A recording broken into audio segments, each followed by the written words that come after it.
Okay, welcome everyone. Good morning, good afternoon, good evening from wherever you are on this planet. And welcome to all our more than human friends. And extending this is a third in our series of conversations with Trina Casey and Gary Turner on Hegemony Revealed.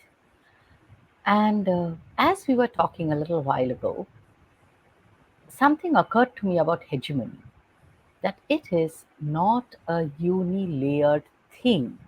It's not one thing that you can rip off and have a different world, a different planet. It's multi layered, it's like an onion. The more you peel, the more you see the hidden layers, and there are layers, and there are layers. And one of our emergent, and I say emergent by design and by nature, emergent goals of this conversation is to reveal some of these hegemonies as we discover them together. Also, hegemony has been around us for so long in the form of this singular narrative that we've stopped seeing it. It's invisible. And because it is invisible, it is all the more powerful. It's pervasive. So we don't see we only see the symptoms. We don't see where they're stemming from. And as we explore in our third conversation, as we begin, I welcome all of you who've joined us today live, who might see this talk later on, and anywhere on this planet, to think about, to reflect on the hegemonies that are ruling our lives, that have controlled, that have literally colonized our imagination. And that's exactly what I think we're collectively suffering from: colonization of our collective imagination by a hegemonic narrative none of us really signed up for. So, welcome to this conversation and let's get going. Thank you. Thank you. That was perfect. Thank you, Shahana. Thank you. Well, Gary, go ahead, jump in. I'm just sitting in the poetic depth of that introduction, Johanna, and I'd love to hear Yeah. from you, Trina. But I just want to share one thing for me, which is to bring this to life really quickly, so quickly in this third conversation. I was in a conversation with someone in my workplace around 3 weeks ago, and I was trying to have the conversation around this topic in my own way, not too direct, because sometimes it's a bit, it's a bit scary for people if they've not been exploring this. But what I kept coming up against, Trina and Suhana, was this statement repeatedly: but it doesn't exist. And then I said, but what if it could? No, no, but it doesn't exist. And they were so powerfully stuck in that Mm, story of this is where we are. It cannot go beyond that place. mm, They said it three times in a row. right. It, it doesn't exist. It doesn't exist. What do you want me to do about it? It doesn't exist. Mm, And I just wanted to offer that into the space today as a very real example of the paralysis that can come if we mm. don't allow ourselves to reimagine. So yeah, I'll just put that into the space. Thanks. Gosh, it's so true. It's you're an idealistic person. You're a utopian thinking person. If you just point out the fact, and this is a fact, all of this crap is made up by somebody, one after another. It's just like Shahana was saying, it's like an onion. It just piled one layer on top of another layer. You know, I think of the original colonization of the Americas, and how, you know, I've seen a lot of jokes about it lately and say, I discovered this place, and people are staring at them like, discovered? What did you discover? They're looking around too. This is my place now. I discovered this place. But ever since that moment, There's just everything has been put in place to solidify this idea that it's mine and nobody else has a right to it and nobody else can change it. A really, really stuck mentality, a very effective gaslight that how powerless the rest of us are. Yeah. And it could be it's the furthest from the truth. That's what I don't understand. It's like if these particular people, group of people who had this vision for the world were able to do it, why can't we collectively create another vision and execute that vision just as much, just as quickly? Because I don't think it has to take forever. I just think it has to take, it's a choice.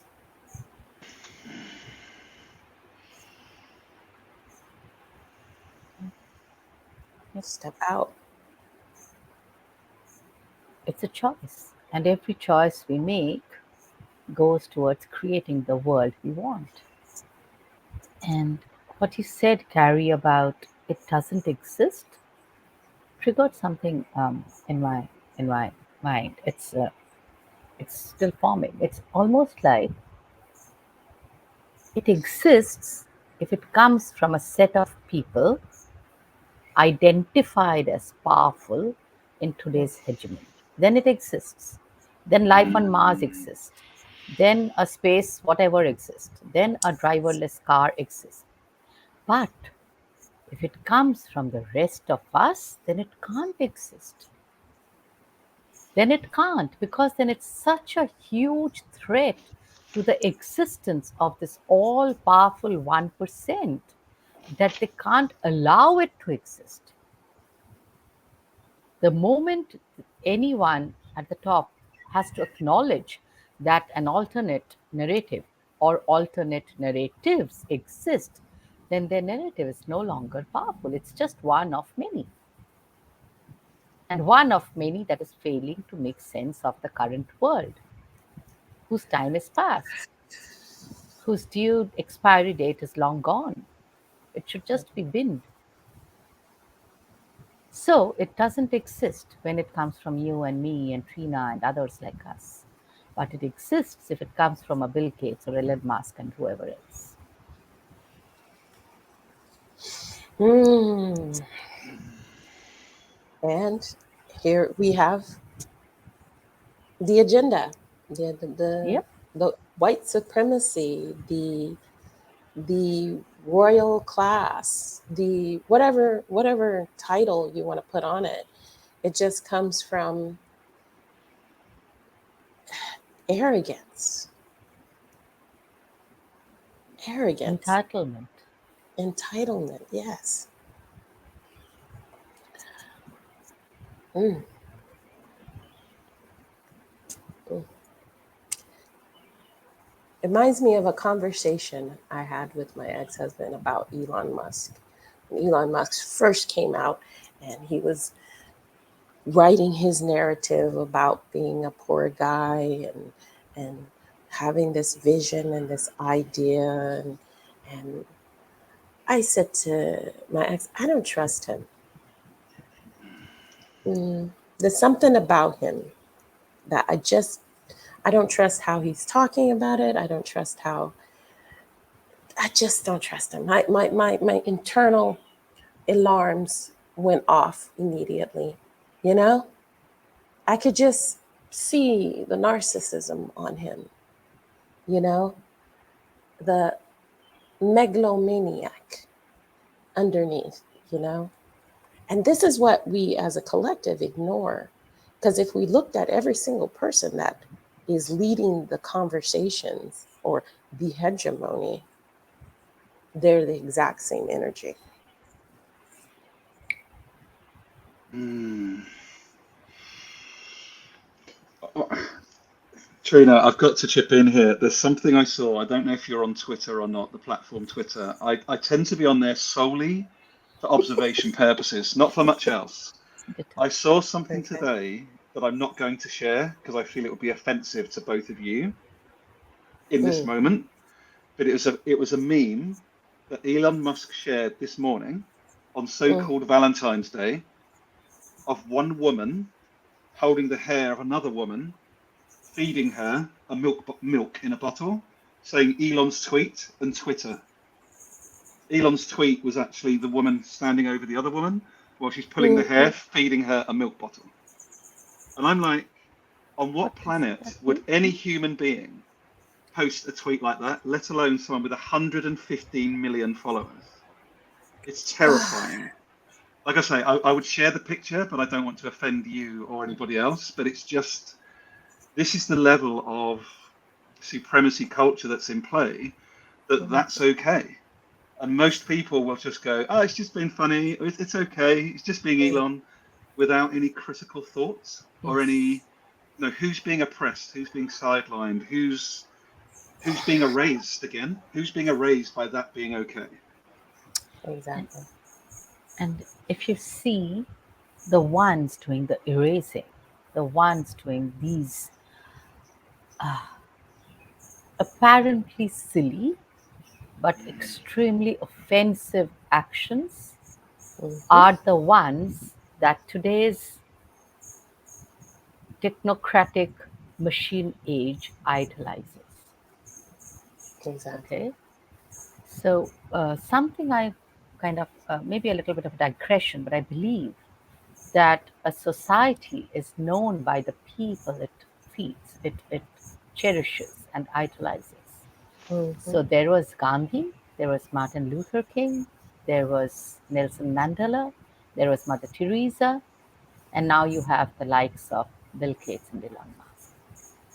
So, by where a society is headed by the people it is holding up as role models for the Hmm. youth, for the next generation.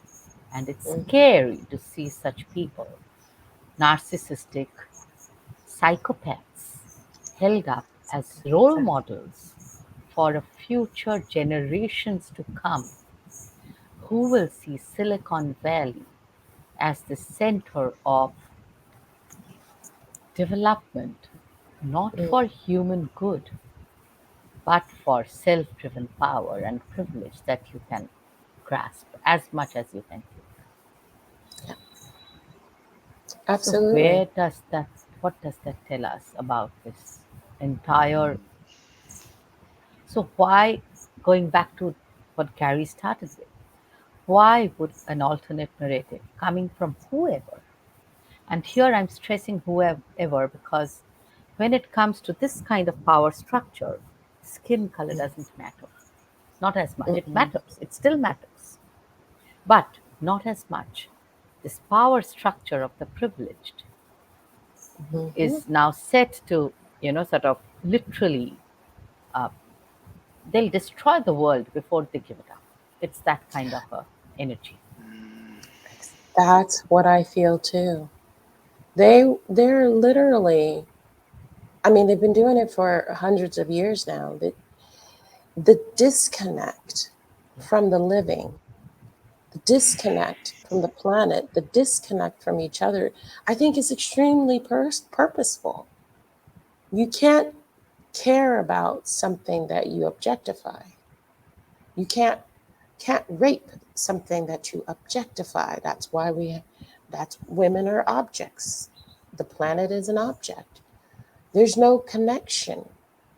And and I think this is why the whole technology thing has boomed the way it is. It is an object. The ultimate object in their mind is, he wants to, Musk wants to put these brain chips in our brain so that we can communicate, do things without. I mean, he puts it under the guise of medical advances, but I don't think that's the goal. I don't think anything taking us that far away from natural order is a positive thing. I really don't. So there was a video, Russell Brand posted this video, and it's a real advertisement. Okay. I can't think of the name of the company, but what they were advertising was a new future for people with fertility issues. It went into this whole thing of how the fertility rates are so low over over the planet, and here's the solution: little matrix type cubicles where you get to customize your baby to look whatever you want it to look like. And this is a true advertisement. This is what they want. There's cubicle of little babies and embryonic fluid, and you can come visit it. And when it's ready, you know, it was a pic, and it was like a lines and lines and lines of these tubes with babies growing inside of it. It was the most disgusting concept to me. And then I think somebody just recently posted the viability of incubating babies in a body of a woman who's brain dead. I read that. Yes, but physically able to supply nutrients to the child. Is that the solution for is that the way, excuse me, Gary, men get out of making a personality and treating women with respect and emotional intelligence? Is that how we get out of that process of growth? It's the most dystopian image of assembly line of baby production. 100%. 100%. So the thing is, the word that Trina is using repeatedly is disconnection. Yeah. So it's not only disconnection from the rest of nature. Forget nature. It's just a kind of a supply of resources, right? Raw materials, and dumping ground for the waste. It's not only disconnection from others. It is such a deep disconnection from their own selves that it's almost like they have already become, these people who are even thinking of these things have already become walking, talking zombies.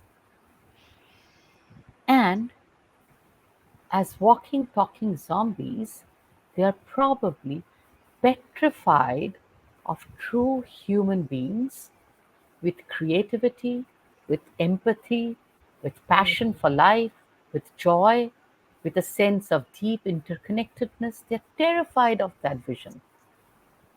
They want zombies. They want our brains with chips that they can control, that they can see, on some screen somewhere. Imagine human beings, billions of us, just free to create, free to imagine a dignified and beautiful life on this planet together, connected to each other. That terrifies this lot. They are zombies. They're just zombies trying to control and turn everyone else into zombies. Exactly. It's honestly, I'm sitting here in like a mixture of absolute inspiration, bemusement, and absolute like abject terror, all at the same time. Because what we're joining, and I think in just 20 minutes today for me, if anybody hasn't watched our shows today, like this is the one to come and watch. The other ones have been great, but like in just 20 minutes, this is how you can dive deep into this whole hegemonic conversation, right? Really, because we started with quite simply, repeatedly, someone saying it doesn't exist. We've gone around the houses in a few different areas. We've come back to the same point, right? What's going on? What was that person inside of themselves telling themselves to only go, it doesn't exist, it doesn't exist? Because it's nothing to do with the connection to me. It's nothing to do with the connection to Trina or Shahana. It's nothing to do with the connection to nature. That all comes after. What are you telling yourself inside? Oh, yes. Yes, full circle, Gary. You got it. It's like, you got it. Okay. It's amazing. You really just brought into focus. You brought it into focus because that's true. That person said it doesn't exist. That means he's saying he doesn't exist. It doesn't. He doesn't exist. You've hit me. Sorry, I don't mean to interrupt. You've smacked me in the heart with that statement. I've got to say, Trina, wow. How many people are walking around feeling that way, just numb? Because the hegemony has made them into work mules, made them powerless, made them feel like they can't make changes. They're traumatized. Trauma is just embedded in the hegemony in order to create this type of disconnect. Everybody wants to disconnect from pain and suffering. And I think that's the whole point of the torture. You know, what do they do in war? They do all these torture techniques. What do they do in prison? They put you in solitary confinement. How different is the world Yep. right now? Yep. How different And is it? yep. And then replace connection with more consumer goods that you don't need, Yeah. Bye. that you're anyways killing the planet to produce, and then that will anyways end up in a landfill somewhere, and that will anyways pollute the ocean. So, so the disconnection has become like this. I see this disconnection as kind of a virus, like the COVID, which Mm-hmm. has spread so deep into the veins of the people who have bought into the story that forget, like you've said, Trina, so powerfully, that forget anything else. They don't exist for themselves. If you ask someone, what is your inner voice telling you to do at this moment? Either they'll think it's a mad question, you're mad, or they'll just look at you with glazed eyes and go, Mm-hmm. one of those again. Yeah. Oh, here comes that hippy dippy Yeah, lady yeah. again. I keep getting that look, so I'm used to that because they are so used to listening to people like Elon Musk's out there that they don't know what their inner voice is telling them. They don't know that an inner voice exists. And this hegemonic narrative has so successfully made the separation of the external and the internal, of matter and inner nature, of that externality has taken on a reality beyond every hope of the creators of the story. It's the new religion. That, you know, to me, when I look at how religion became, uh, first, I think it was purely a concept of connection to nature. It was spirit. You talked about Shinto. You talked about Buddhism. It was about spiritual connection to the elements, to earth, wind, air. There was something grounded in connection. And then the hegemony took that concept away from us, the people, and said, let me package it in this perfect little box and then create a deity that looks just like us.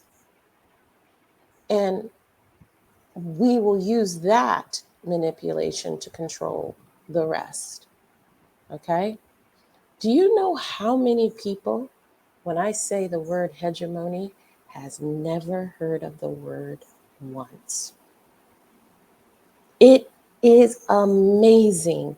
I have started introducing it to my clients just to give them some type of perception of why they are where they are internally. I said, look up this word. I've never heard of that word. I said, I know. You didn't learn it in school, neither did I. Look it up. And when they look it up, the next session, they're like, Oh my goodness. Just looking that word up puts so much in perspective in my life on why I feel the way that I feel. It's hegemony is a powerful word, just as powerful as the construct that it is. It's just everybody's been asleep to the reality that it exists.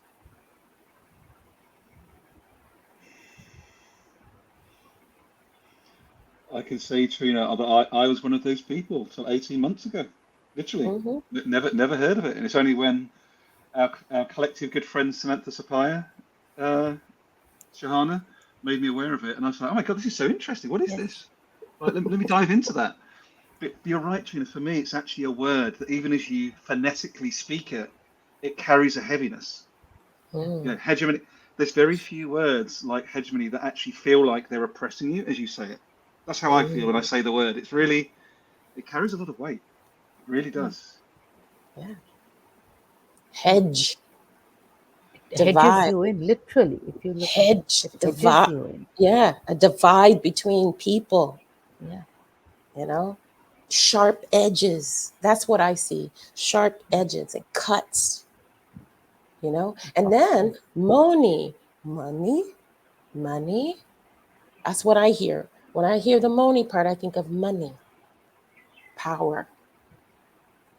And today, if you see how success, quote unquote, that word, is equated with material wealth, with power, with money, with Yes. everything that is external, never with Influence.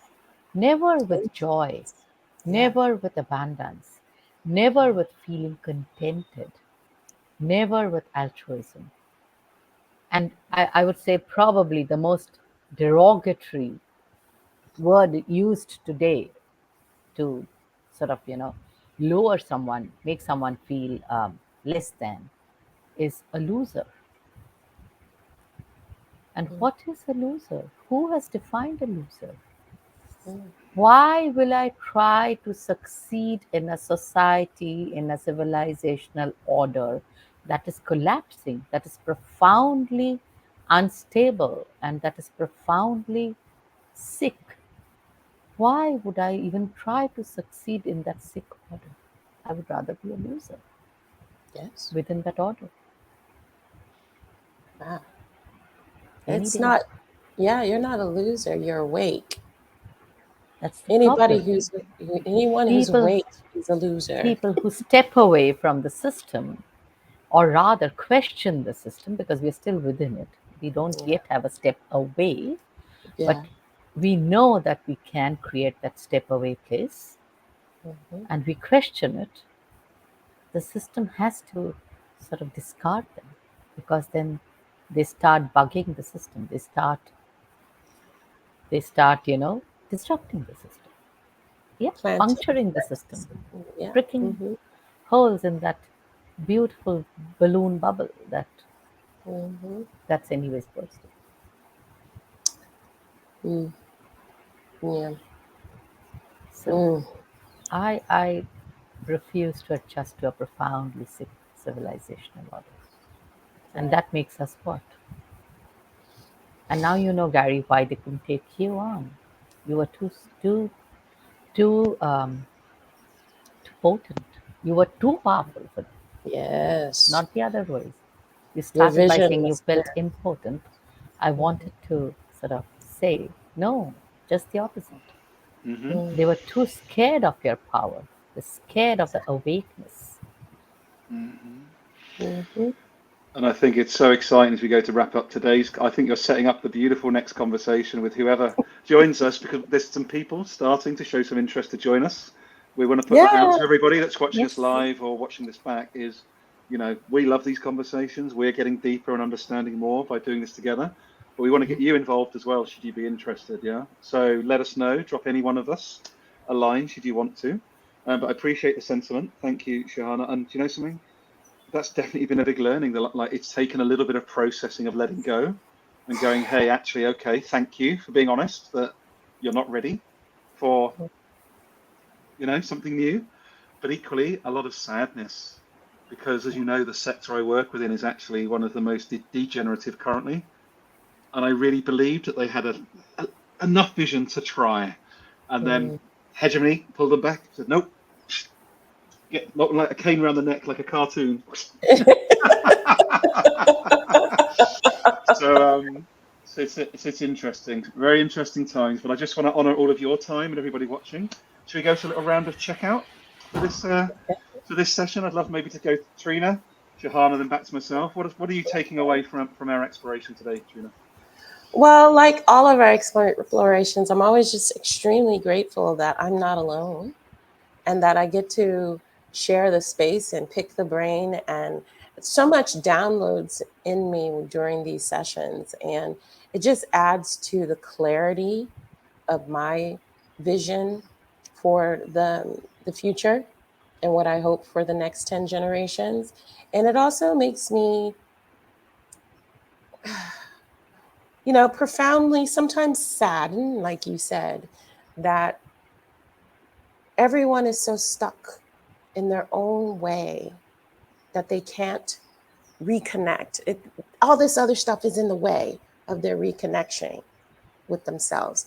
And once you reconnect, once you say, okay, family, religion, all that stuff's out of my way, money, prestige, gone. Who am I? Who am I? Then that's when we create a better future. Shahana? Oh, yeah. Thank you, Trina. I think so. I was talking about disconnection, and how this narrative, hegemonic narrative, has driven that disconnection into the very roots of the civilization. But when we have a conversation like this, it just makes me realize how viscerally false that is, and how true it is that we are so deeply interconnected, so deeply interrelated, that each conversation is like it's like an amplification of everything that's within me, that comes from you, comes from Carrie. We are three different continents, three different skin colors. So what? The interconnectedness exists, and here is the proof of that. That is what I'm taking away so deeply. Thank you. Thank you, thank you both. Just amazing. And I think I'm going to be watching this one back, because you both just dropped some mic drop moments like heck, and I'm just sitting in a profound appreciation of both of you, truly, because this is therapy. This is live therapy, but not therapy to solve a trauma. It's therapy to escape the matrix. While it remains as toxic as it is, it's almost maybe not therapy. Maybe a pressure valve release is a better metaphor. So as we're having to coexist within the hegemonic narratives, the systems that are collapsing, I feel that this incredible space we're co-creating with and for one another and the people out there, it's really like having a snorkel. Yeah? And you're able to take a breath and go, we know why we're doing this. We know what really exists. But while we've got this all-consuming hegemonic supremacist narrative all over us, we're just finding the space to breathe. And that's how I feel every conversation is a space to breathe. So thank you both for that. Thank you. Yeah. So we'll be back in 2 weeks, huh? 2 weeks time. 2 weeks. We'll be back. So thanks everyone. Again, if you're interested to join us, drop Trina a note, drop Shahana a note, drop me a note. We are Equitable Partners. This is a co-created show in the most intentional way. And have a great day. Thanks everyone. Bye. Ciao. Bye. Take care, everyone.